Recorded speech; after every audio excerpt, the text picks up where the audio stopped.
point, I was absolutely devastated and gutted because I felt like we hadn't really finished our story. It was like we're doing a play, and then it was the interval, and then the play got closed down. I mean, it's big. It's big. Lucifer is coming to an end after what, 7 years? 7. It will be, yeah. It'll be about 7 years. So 7 years. Gosh, yeah. This will be season 6, but season 5 was split into 2. So technically, this is season 7. just in case people weren't confused enough. Yeah, exactly. It's been a big part of your life. I guess the big question: are you going to miss it? Oh, for sure. But I kind of feel like I was ready to finish as well. So it's weird because I was talking about this earlier that 3 years ago the show was cancelled after season 3, and at that point I was absolutely devastated and gutted because I felt like we hadn't really finished our story. It was like we're doing a play, and then it was the interval, and then the play got closed down. And it was like, well, people were watching that, and it was a very sort of unsatisfying feeling about that. But now we've been able to tell the beginning, middle, and end of our story.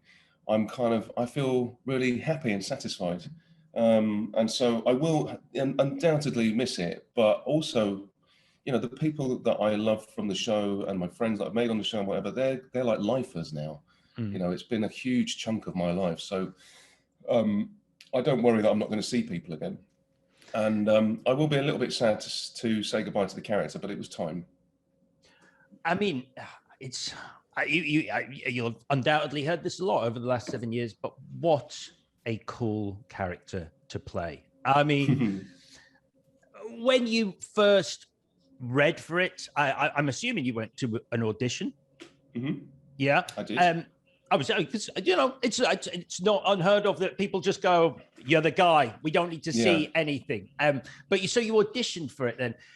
Do you remember that audition? I do vividly. It was weird because I'd done a show in the States that has been like sort of my breaking the ice, and people have really sort of gotten to know who I was. Certainly, that were making stuff, not necessarily audiences. And then so I knew that I had a good chance of the things that I was going in for. But I remember getting the script for Lucifer, and it was by about the 3rd page. I was just like, I just love this character. I love the way it's written. It makes me laugh out loud. It's so different to all the other stuff I'm reading, and I felt there was an opportunity there to do something with it that was very different and unique. And so I I took some big swings in my choices, because he wasn't written as British. He wasn't written as any of these like things I've sort of added over the years. But I just was like, I think this is the opportunity to kind of make a mark. So I took some really big swings and maybe some big choices, and I just kind of fingers crossed. And I went in to meet Len Wiseman, who was directing the pilot. And it's so funny, like when you're in those situations, there was people in before me, and I remember like everyone took about maybe 3 to 5 minutes of in and out. And I remember I'd been in there for maybe about 10 minutes, and we were still going, and Len was giving me notes and stuff. And I thought, well, maybe I've got a bit of purchase here. Maybe we might be onto something. And literally about 24 hours later, Len had basically said, "I want you to do it. We have to convince the studio and all that." But once I knew I had him on side, I felt like that maybe the job was going to be mine, and it just played out that way. But I didn't really realize how big a job it was until we started shooting the pilot, basically. So you went for British. What were the other big swings that you took? I think like the heightened nature of his sensibilities. Like I really when I read it for the first time, there was a cadence to his voice, and a sort of for me it only worked that it was sort of delivered in a sort of rapid fire way. He didn't think and muse about these things that he said. He just said them, and he said a lot in a short space of time. So it was all about pace and being on top of the lines. And it reminded me a lot of being in a sort of Oscar Wilde play or a Noel Coward play, where these witticisms that these characters have, they just kind of come out in droves, in endless kind of like sentences. And so that was something that I was going for, which doesn't really tie in with like a modern US TV show, and how people like stylistically how people go for things. So certainly that, and then I think just sort of not going down the typical alpha male route. I wanted there to be a little bit of ambiguity about who he was, and a lot of people commented that Lucifer was quite camp when I first started out, and I was like, well, yeah. I mean, that's again, it kind of like it ticked those boxes, or not ticked. It kind of resonated in my head about certain characters like Algie and Oscar, importance of being earnest and things like that. There is a kind of like ambiguity about the sexuality of these characters, and that was something we tied in with Lucifer just being an open sexual creature, basically, and all of those things. But all of these almost like theatrical choices that I made in my head, and I'm just committed to it. And thankfully, they went for the sort of big character in a grounded world version that I was kind of looking for. So, and it was just you and Len Wiseman in that audition, because I've heard that quite often, compared to British auditions and American network shows, they literally have everyone from the network in the room. Like, you've got the lawyers in there. Yeah. My first experience of doing a screen test in America was exactly that. It was like I may as well have been doing like a small theatre job. There was about it was in a room on Fox Studios, and I'd done my first audition in front of about 4 people, and then they called me back, and it was like what they call the studio test, and everyone who represents the studio, and there was like you say, it's about 40 people in this room, of like all these chairs out, and yeah, it was really kind of very, very different experience than what I'd ever had before.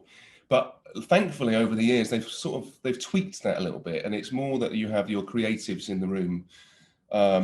Like, your director definitely, and maybe a couple of other people, and then they record it, and then they show it afterwards. And if the creative is on your side, then you'll get time to work it as well.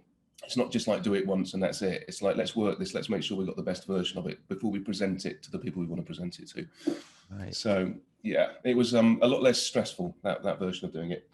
And at no point did they go, whoa, where's that? Not that accent. What on earth are you doing?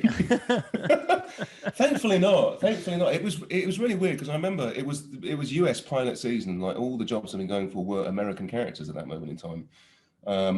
And you can do an American accent, as has been proved. Yeah. I've just been in a show playing this American doctor, and so I was ready for that. And I remember like attacking the material with an American accent, and I just, after like 5 minutes, just was like, this guy just sounds like a dick. There's something about it, doing it in an American accent, that just doesn't work.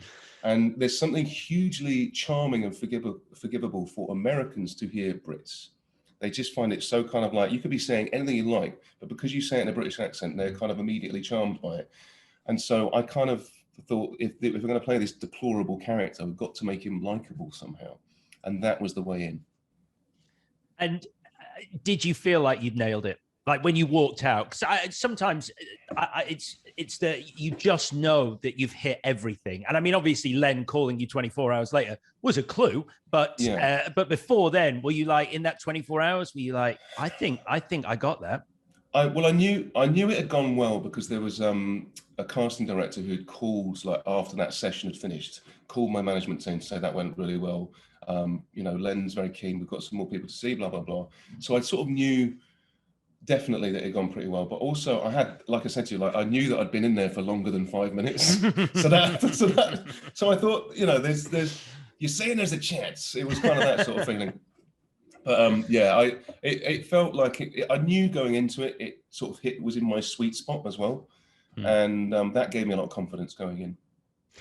So, hello, Alex here. Thank you for watching this video. I hope you enjoyed it. If you want to get in touch with us at all, for any reason, you can find us on Twitter and Instagram at JTFpod. And don't forget to subscribe to the full audio podcast on Apple, Spotify, or wherever you get your pods.